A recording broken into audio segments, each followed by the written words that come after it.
Okay. Good morning, everyone. Good morning. Before I start, I'll just say the Shiur is in Yeshiva-style. Rabbi Zobin is my the yatzot of my grandfather. So the Shiur should be in the Shama. I'm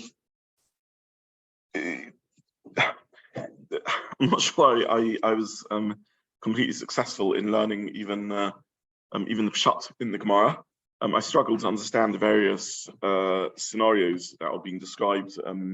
The sort of medical setup. Fortunately, we have a doctor here who's going to explain it all to us. Okay, not a doctor in childcare. Okay, unfortunately. Yeah. Okay, so we're on the bottom of Kuf Kaf Gimel on Aleph. A machlokas between Rav Nachman and Rosh Hashanah, whether it is mutter to do the procedure called Asuvei Yanuka. That's the Gemara. And the reason this Gemara comes here is because the flow of events is really, our Mishnah talks about the muksa status of machat, and the machat being allowed to be used on Shabbos to remove a kite. And the Gemara will approaches the issue of a kite from the angle of refuah on Shabbos. That's at the end of the sugya. It demonstrates kites. It uses kites as a raya with respect to hilchos refuah. That's the structure of why the Gemara brings this topic over here. Okay, but before we get to that, what is Asuvei Yanuka? What's this procedure? And linked to that, what is the potential issa of Asuvei Yanuka? Which, and then the two questions obviously connected to each other. So Rashi says Asuvei Yanuka lahachlik seder avarov k'shenolad avarov misparkim v'sarach liyashram. So somehow you have to sort out or smooth the limbs of a child after they're born. I don't know if he means that literally hitparek means to break into to dismantle almost. I don't know if he means that there's literally a case of dislocation. You know, sometimes through birth trauma, a baby's limbs are dislocated and they need to be literally put back in, or something less than that. They're somehow not quite structured properly, and it needs something more than that. Do you have any? Does this occur at birth trauma? Can that cause dislocation? I think there are certainly two different things that this could be. There's congenital dislocation, which is essentially developmental abnormality, where the hip doesn't develop properly and therefore in the joint, and it's sort of why they do the sort of clicky hip test in newborn babies, and that needs to be put back in and then held in place for a long period of time. But there is also trauma coming through the birth canal, and there's lots of twisting and turning getting the baby to come through the birth canal, and it's quite possible if you pull too hard on a limb that it might get dislocated. And I think probably that is easier and quicker to connect to fix, but is a bigger dislocation and looks worse when it comes out. Right. So okay, thank you. So there we have it. There's two forms of, and this is a thing, a standard procedure after birth, the clicky hip test, as you call it. Okay, so it's a standard process after birth to worry about dislocation. Okay, excellent. Right. Okay, so there is a I've been slowly trying to reel him in to get him to come to Nair as a scholar in residence. There is a someone called Rabbi Dr. Reichman. Have you come across him? So he's a Talmid Chacham, an outstanding Talmid Chacham, and he is also fascinated by Jewish medical history. I think all Jews are maybe fascinated by their medical history. So I think maybe all of us are fascinated by our personal medical history, but he's fascinated by things like this. He's fascinated by sugyas that are historical sources for medical information. So I don't know, what's known about Babylonian birthing practices beyond, the records in the Gemara. And also, he's also interested in the Rishonim and early Achronim who were doctors. So we're aware the Rambam was a doctor, but there were many other figures. There's many other figures who were doctors in our amongst the Talmidei Chacham and the Gedolim of the generation. He's very, very interested in this topic. So maybe he has done some research as to what this is and what was going on in Bavel when women gave birth. Okay, so either way, that's Rashi's pshat. Now, what's interesting from a halachic point of view is that Rashi learns that the Gezerah is not the normal Gezerah of Refuah over here, because the Gemara compares it to Afik Tozin, which seems to be not a Refuah treatment, but rather some form of gluttony, I guess. I don't know, it doesn't sound like it's a medical condition. The Persians, the Midrashim bring this on Megillas Esther, and the British Museum brings this also in their Persian display. The Persians used to engage in this as a sort of cultural habit of inducing vomiting in order to allow them to continue to party and deal with the limitations that our stomach capacity imposes on our ability to eat. Nowadays, obviously, self-induced vomiting and so on is considered an eating disorder, and there's quite serious health consequences to it. But Rashi seems to say that afictozin is not a medical treatment at all. It's just someone who wants to induce vomiting in order to eat more. And it, by extension, therefore, Rashi seems to learn that the prohibition that Rav Nachman says, Rav Nachman forbidding to do Asuvei Yanuka, the Issa is not that of Refuah, but that of, as Rashi says, of Tikkun Moneh. It's a Gezerah of repairing. You're not allowed to repair things on Shabbos. There's Makeh B'Patish, Tikkun Moneh. And Chazal extended that to various repairings of the human body. And that would include self-induced vomiting and eating, and that would include this Asuvei Yanuka. Now, why does Rashi not say it's Refuah? So I have one of two possibilities. Either because Rashi doesn't think Asuvei Yanuka is this medically necessary fixing of dislocation. It simply is that when a baby comes out of after birth, the baby's in a bit of a mess, and it's straightening the limbs of the baby just to make the baby look good, so the parents get nachas. And therefore it's not Refuah, but it's under the Gezerah of Tikkun Moneh, that's one shot in Rashi. Or Rashi agrees that this is medically necessary relocation, what's the opposite of dislocation, of fixing limbs that's in place. But Rashi thinks it's obvious that it's not included in the Gezerah of Refuah, because the Gezerah of Refuah is only when it involves herbs and medication, not when it involves other forms of medical therapy. So just to step back a little, why are you not allowed to do refuah on Shabbos? Because of the Gezerah. What's the Gezerah? Shechikas samamonim. When you produce a medicine, the way it used to be produced, and even to this day, some degree, even nowadays, medicines are made up on the spot, and making up medicine on the spot can involve melacha, shechikas samamonim, grinding herbs, which is one of the lamatas melachos. And therefore, they said, don't take medicine on Shabbos. Now, obviously, you can take medicine in the case of Pekach Nefesh. Also, you can take medicine in the case of proper illness. Proper illness meaning where you feel rotten, one that you describe as feel rotten, where you would want to go and lie down, where it's affecting functionality. But if you have what's called an halacha meichesh belma, just a slightly sore throat, a mild headache, or something like that, don't engage in refuah on Shabbos. This is practical halacha. This is halacha nemaisa. So, what's the extent of refuah on Shabbos? Is it only refuahs which involve medication because that's shchikas samamonim, or does it also include physiotherapy and dislocation situations and so on? So we'll see later. That's part of the discussion of the sugya. But one way, perhaps, of resolving Rashi is that Rashi would hold that that it's only shchikas samamonim, as Rashi says.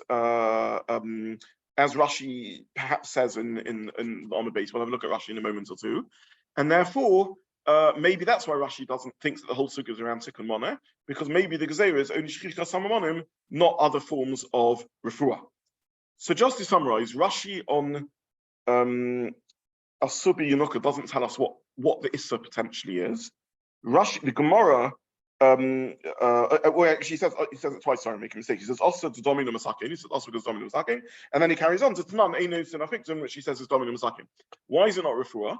Either because Rashi learned that it's not this relocation of limbs is not a refuah scenario, or because he said that refuah, the Gezerah of shchikas samamonim, doesn't make sense. The Gezerah of refuah never meant to include non-medicine therapies. Adam wants to say something, but then I want to look at Rashi, and I'm not entirely convinced that this is correct. But let's Adam, sorry. On base, yeah, okay, good. Okay, let's have a look at Rashi on base, even though we haven't yet learned what Tafik Tozin is, and we'll get to that later, probably next year. Rashi says, Lahaki shows mashkim or maki, veloda refuah, la lahorikas mei of shiuch alech, of additionals, haber, kutuminum pei chavis, etc. Then it says, v'avakav the lokazu ba mishum shchicha samonim, even though they didn't make a gzeir shchicha samonim, to halav refuah hu, because it's not for refuah, also mishum to matakin gavra. It's forbidden because of tikkun gavra. Now, the simplest reading of Rashi seems to suggest that if you did induce vomiting as a refuah, it would be included in the gzeira of refuah, even though whether it involves herbs or not. So Rashi seems to be saying that the gzeira of shchika samamonim and refuah might apply even were this to be refuah. On the other hand, Rashi says that to induce the vomiting, you drink something. So what is this thing that you drink? Maybe Rashi means to say that were you inducing vomiting for medical needs, then the thing you drink would be a medicine. Let's say someone has absorbed something toxic and there's a medical reason to induce vomiting. What would be the issue in that case? So if vomiting is induced manually, perhaps it wouldn't be included in the Gzeira Shrika Samonim, because the Gzeira of Refuah is only when taking a medicine. But if vomiting was induced herbally through a drink, then it would be included in Shrikas Samamonim. In which case, Rashi needs to spell out over here that the reason you're doing this isn't for refuah purposes, but in order to increase appetite, and therefore the Gemara's comparison is legitimate. So just to summarize, in our Gemara of Asuvei Yanuka, Rashi says that the Gezeira is because of tikkun. He doesn't spell out why there's no refuah. Is it because what's going on isn't refuah, and that's the comparison to afik zozin, which also isn't refuah, and therefore it's only tikkun? Well, no. In our Gemara, it is refuah, but it's a refuah that isn't done through herbs. Afik zozin isn't a refuah, but it is done through drinking something, and therefore both of them end up being tikkun mona. So it ends up in this reading that the comparison between the two scenarios is that a case where you are fixing the body, but not under the gzeir of refuah, but for a different reason. In the case of Asuvei Yanuka, you are engaging in medical care, but it's a non-medicine based medical care, and therefore it's not included in the gzeir of refuah. Whereas in the case of Vikdozen, it's a medical care. It is a case that involves medication. It involves this drink that's drunk as to induce vomiting, but the motive isn't medical care, but rather to as an appetite enhancer, and therefore it's also only included in tikkun mana rather than refuah. That's what seems to me to be the case. And Rashi belabors the point on Amud Beis rather than here, because were you to have this drink for medical care, then that would indeed be included in the gezeira of refuah, because it's medical care with a medication with the drink. That's, I think, how to structure this again. Yeah. Could it be that Rashi said that even because Yanuka is refuah, but it wouldn't be a refuah which is also because it's a child? Why? Maybe. I don't know. I hadn't considered that. Maybe as a child, because we treat a child always as a chayla, and therefore the gezeira wouldn't apply with the child because the child is a chayla. And Rashi was told that medical care is even, yeah. Did you see that? We were just saying it from the general knowledge of the child, yeah. Because you're correct. In Halacha, we treat the child as always as a chayla. Okay, I didn't thought about that. Yeah, sorry.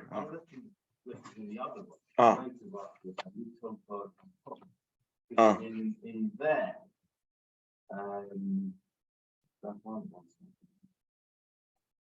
Love the refuah.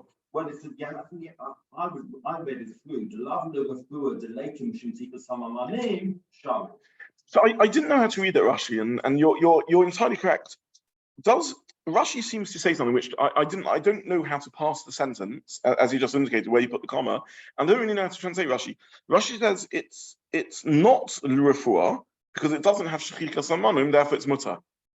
What does that mean? It's not l'refuah. I mean, does Rashi mean it's not medically refuah because having a coat won't make you ill? You just need to remove the coat because it's uncomfortable. That's not called refuah. It's just removal of a coat. It's not a healing process. When you remove a splinter, you're not healing yourself. You're just removing a splinter, and that's why it's not in the gezeira of shrika sammonim and refuah. Or does Rashi mean, of course, it's a healing thing, but it's not included in the gzeira of refuah because it isn't one that involves medicine. But Rashi doesn't sound like he's saying that because he doesn't say it's the lav klal gezeiras refuah. It's not included in the gezeira refuah. He says lav l'refuah. You're not doing it for healing. And when Rashi says the lekem shum shrikas hamamonim, if that's correct, what he means is this isn't a healing process. It's just a removal of a coat process. That's not called healing, and therefore it's lav l'refuah. In which case, maybe Rashi is using medicine as a measure of whether something's healing.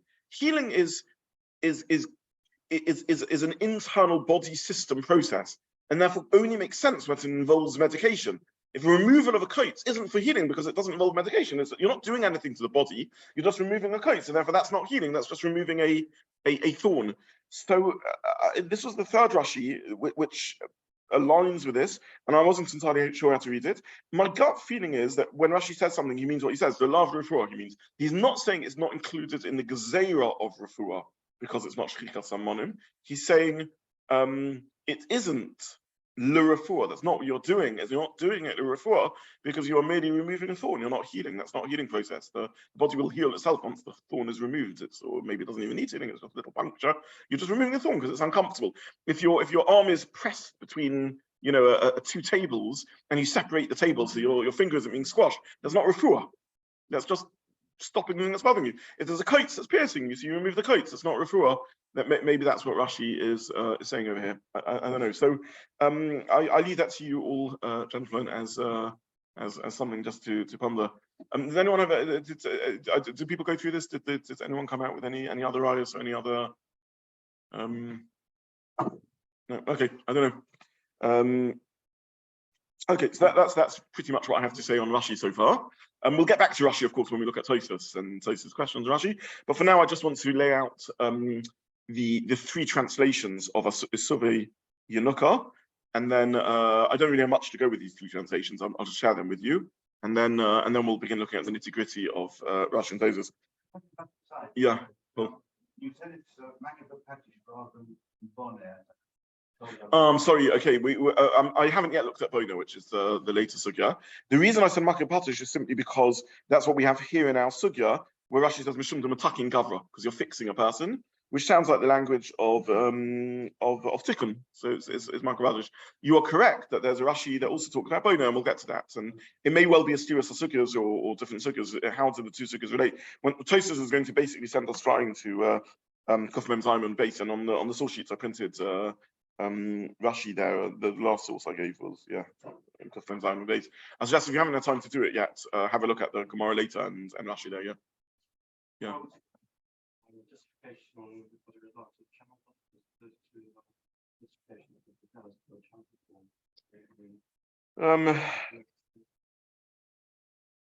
There is another question over here on the sugya, which we'll touch on a little bit, which is why Rashi mentions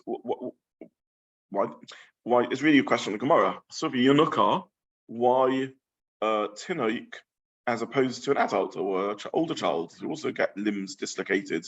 And this is again very Nugona Maisa. A child gets their limb dislocated on Shabbos. Nowadays, I believe we consider it dangerous actually, and there's not even a question one can go into hospital for it because I think there's risk of nerve damage and things like that. Is that correct? So. So I think that's probably the answer to the question. That the reason it's talking about Yanuka is because of shchichos. But in principle, according to Rav Nachman, who utters, the same thing would apply. Even Kal V'chomer, where it's not shchichos. Maybe everyone would agree that with an adult, it's asa. Also, I would mention that again, I'm not an expert on this, but the experiences I've had of dislocation, well, I'm not aware of ever having dislocated my own limb, but I've seen it in others. It's extraordinarily painful, and it would cross the threshold of a chodesh yesh, not a chodesh yesh b'sakana, even if it doesn't have danger. It would certainly be a nothal mishkav. It would be considered a significant enough chodesh that anyway you could do it for Shabbos. But in principle, if you had a dislocation that was only mild and danger-free, then this takana drabanon would apply. That would be included in either tikkun mana or in refuah. I think it might be that this really is talking about genital. That's going to be not going to be painful. That's going to be developed. B, I don't think it's going to be dangerous to leave it to the next day. So I think that might also fit in that you could, if you. Nothing thinks that. So I'll come to that in a moment. That suggestion, Paul. But yeah. Do you repeat what Martin said? Yeah. Yeah, I'll repeat it, Joshua. Yeah. Martin is just saying that he thinks this is evidence for this being the congenital dislocation as opposed to birth trauma dislocation, because birth trauma dislocation would be painful. A limb's been dislocated, it's been yanked out of position, and would also have the danger of dislocation because when a limb's dislocated, damage can occur. Whereas congenital dislocation means that it's a developmental thing. The child hasn't developed properly, and therefore, it won't be painful. It's just the child hasn't developed properly. It needs to be fixed, but it won't be time sensitive either. It can be left till Masechet Shabbat or whatever, and then dealt with. So that's Martin's explanation. Just to address Paul's point, is it possible that the debate between Masechet and Nachman is around the nature of dislocation or the type of dislocation or the danger and so on? In general, we try and avoid what's called in Halacha terminology a machlokus in Metzias. We try and avoid ascribing an argument to disagreement over facts, because there can be cases where the Gemara in general has a pattern of avoiding that, only using that as a last resort. We get this from the Gemara itself, because an argument over facts has several problems. First of all, it's uninteresting, meaning you just have to verify the facts. It's not really an argument in Torah, it's an argument in fact. So go and ask a doctor. And the truth is we have a very well-oiled mechanism for dealing with medical facts, which is consult the best medical opinion you can get and paskin based on that. Now, over the generations, there's no doubt that Rabbanim gave all sorts of wrong pasokim in medical questions about eating Yom Kippur or Shabbos healing or Pesach, all sorts of things. And the reason wasn't because of halachic mistake, it was because they spoke to the doctors at the time and medicine develops. So if the machlokas between Nachman and Sheshes is over the scenario or the medical understanding, our presumption would be, well, go and do your homework and find out. So almost always we will always, I would say, machlokas and Metzias will be the last resort. And you see that in the Gemara and the Rishonim, that they try to avoid machlokas and Metzias. In the Rishonim, when they see what looks like a machlokas and Metzias, they will often ask that this is the machlokas and Metzias, so go and find out the Metzias. Why are you? And if you can't, then you've got back to a halachic question of how do you deal with unknowns. So what happens if you have a medical scenario where actually the doctors can't tell us whether it's dangerous? If you went to a doctor in the year 1000 and said, is dislocation dangerous? Maybe they'd say, I don't know. But then we have rules of sveikus about how to deal with this. There's an Issa Drabonon, Safik Drabonon, Safik Pikuach Nefesh. So normally Halacha has ways of dealing with working out Metzias, which is consulting expert opinion. And if there's no available expert opinion, then treating it with the laws of Safik. So we in general try and avoid explaining the Gemara as a machlokus in Metzias and understand it as a conceptual debate. And there's a pattern again in the Rishonim Achronim that even when the Gemara ostensibly ties it into machlokus Metzias, even there to try and find, okay, but what's the conceptual debate that underlines this? Why would one assess the Metzias like this, and the other one halachically assess the Metzias like that? So I'm going to ignore that suggestion because. And more than that, and it's not how the Rishonim go in the Sugya, right? So the Gemara and the Rishonim, the Gemara itself doesn't say this is machlokus. It says machlokus is over Urche and not Urche and so on. So I'm not going to go down that path. But Martin's points are very, very interesting, and that's very helpful. Thank you. Maybe we're talking about a congenital developmental dislocation, which is therefore neither painful nor urgent. Very nice. Lovely. Thank you. And therefore, it's only with a tinuk. It's a unique tinuk type of dislocation. Excellent. Good. Thank you. So for a doctor who's not specialising in childcare, you've done pretty well, thank you. Okay, so that's Rashi's explanation. Let's just try and look in Rabbi Hananel before we run out of time today. And again, Martin will explain to us what the Metzias is. I don't know if we managed to work out. Are you happy to do some homework before the next year? Okay. Thank you. Be very grateful.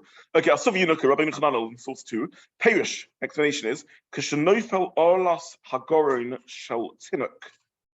When the Orla, which obviously we think of in terms of bris milah, but here it doesn't mean that. So in bris milah terms, the Orla is a sort of a skin layer which obviously covers the Mokum Hamilah. Here, I guess it's some sort of flap, and he talks about it as an Orla of the Goron, a throat flap. So I'm guessing that's the epiglottis. Yes, I'm guessing that's the. There is a flap that covers the esophagus, the windpipe, to stop food going down there when we're swallowing, or saliva when we're swallowing, to protect, because obviously we have the food pipe and the windpipe and trachea. Yeah, and esophagus. Yeah, okay. So I know that's in the Gemara Pesachim, right? In Aviv Pesachim, it talks about which way you're meant to lean So there's a flap that covers to stop food or saliva or whatever being breathed in and going into the lungs. I don't know if this is what we're talking about over here. Either way, Oros sounds like some sort of throat flap. That's my best translation. I don't know what it is, and what I just said doesn't quite fit, but maybe it does. So he carries on and he says, the midwife puts her fingers into the mouth or the throat of the child, and removes that flap. So is this a flap where somehow the flap has gone wrong, and is there such a medical condition? Or is there a medical condition where there's some form of extra growth which needs to be cut or removed, which is blocking one of the pipes? Is there such a birth condition? We'll find out on Tuesday. And occasionally this causes the child to vomit. On that, the Gemara asks, but we're told you're not allowed to make a child vomit, a person vomit on Shabbos. So surely this is that's the Gemara's question. The Gaonim say another pshat. But we say what we've received from our rabbis. Okay, so there's a number of things that evidently not. Again, I don't know. It's not completely blocking it. It makes breathing or eating difficult, but not impossible. There's no urgency. It can be sorted out after Shabbos. I don't know. It doesn't sound like cutting, because then you get another melach involved, which is bleeding. So I don't know. I don't know. I'll just say a couple of points on the Rabbeinu Chananel, and then we'll stop. The first point is conceptually, Rabbeinu Chananel is very difficult, because Rabbeinu Chananel says the comparison to Tozin is that both involve vomiting. And the Rishonim already asked, have a look at the Ramban and the Run, that it's true that the removal of this flap causes vomiting, but it's not the medical treatment. It's an unwanted side effect of the treatment. The point of the treatment is to remove the ala, and the vomiting happens sometimes to occur, whereas on Amud Beis we're talking about where the very purpose of what you're doing is an induced vomiting. So the Lomzos of Rabbeinu Chananel is not clear, and we'll deal with that, Im Yitz Hashem. And the second thing is just a matter of history, and something I'm not going to go into in too much detail now, but there's a lot of discussion about where North African and European Torah exactly came from and what its relationship was with the Torah of the Gaonim in Bovel. And here you have an example, and we have many others, in which Rabbeinu Chananel seems to speak about his rebbes as being some different body than the Gaonim themselves.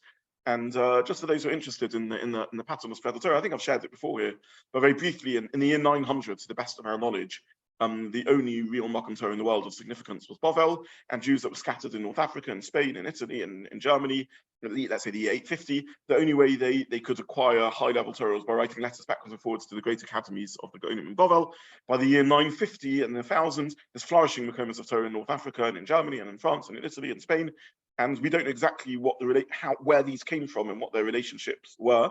We see Rashi, for example, this magnificent parish in the Gemara, in which Rashi incredibly opens up every line of Gemara, knows the translation of rare Aramaic words, is able to tell us details about medical treatment in Bovel, is able to tell us details about building of buildings in Bovel and clothing worn, and they're clearly very familiar with Aramaic. When Rashi has a difficult words in the Torah, he references the Targum, which even the most educated Talmud Chacham of today knows more Hebrew than Aramaic. You wouldn't find the Targum as a helpful source of translation. So somehow or other, they emerge these very, very confident Makomas HaTorah who are very familiar with Gemara and very familiar with Aramaic, and have an interesting relationship with the Gaonim. And the way we're always taught of this sort of Masorah from the Gaonim thing doesn't seem so clear-cut entirely. And it's possible that the Bati Medrash and the yeshivas in these places in diaspora had roots of Torah that didn't go through the individuals who were referred to as Gaonim. Either way, this Rabbeinu Chananel seems to say, I have rebbes who give me traditions of understanding Torah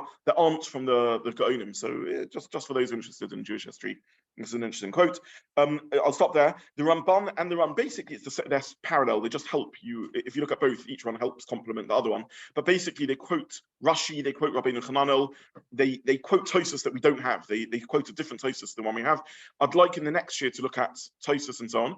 Unfortunately, there will not be a share this Tuesday again, and I'm sorry that I know it's been 3 weeks in a row. I happen to have had to cancel Tuesday. It's just been a series of coincidences. But in Yitz Hashem, next Sunday, there definitely will be a share, and we'll take them there. And maybe on Tuesday, Martin can give a little chaburah on that. If you manage to research, I'd be very grateful if you manage to research. Okay. So if you maybe put on the WhatsApp group or something, if you find anything, it'd be very helpful for all of us. Yeah. Oh, wonderful. Okay, like, if you can, yeah. If we can do research and if people can put in the WhatsApp group, wherever they find out medically about what's going on in the Sukkah, that would be helpful. I wish everyone a good day. Thank you very much. Good day. Thank you. Go. Thank you very much.